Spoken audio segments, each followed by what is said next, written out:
extension of the lockdown and continuing disruptions on account of COVID-19, the above measures are being further extended by another 3 months from 1st June till 31st अगस्त। भारतीय reserve bank के governor Shaktikanta Das ने शुक्रवार को repo rate 4.4 से घटाकर 4% कर दिया। ऐसा उन्होंने कोरोना वायरस और लॉकडाउन में आई मंदी को लेकर किया है ताकि अर्थव्यवस्था को दोबारा गति मिल सके। रेपो रेट का मतलब उस दर से है जिस पर आरबीआई से व्यावसायिक बैंकों को छोटी अवधि का लोन मिलता है। इससे बैंकों के पास नकदी बढ़ेगी। लॉकडाउन के कारण देश में बेरोजगारी बढ़ रही है और कारोबार को भी बहुत नुकसान पहुंचा है। रिवर्स रेपो रेट में भी 40 बेसिस पॉइंट की कटौती की गई है। रिवर्स रेपो रेट का मतलब उस दर से होता है जिस दर पर व्यावसायिक बैंक आरबीआई के पास अपने पैसे रखते हैं। अब रिवर्स रेपो रेट 3.75 से घटाकर 3.35 कर दिया गया है। आरबीआई गवर्नर शक्तिकांत दास का कहना है कि मॉनेटरी पॉलिसी कमेटी के 5 सदस्यों ने रेपो रेट कम करने के पक्ष में वोट किया था। आरबीआई ने तय समय में कर्ज चुकाने की अवधि भी 3 महीने के लिए बढ़ा दी है,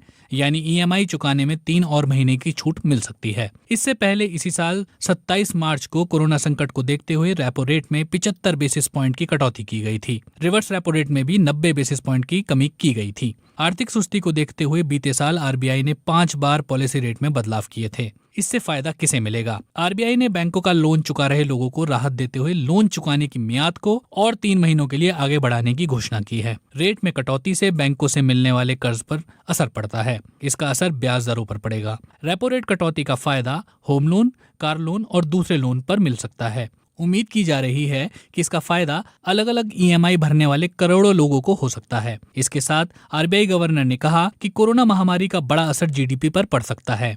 उन्होंने कहा कि ये संभव है कि 2020-21 में जीडीपी नेगेटिव में रहे। उन्होंने कहा कि निर्यात को बढ़ावा देने के लिए आरबीआई ने एक्सपोर्ट क्रेडिट की अवधि 1 साल से बढ़ाकर 15 महीने तक करने का फैसला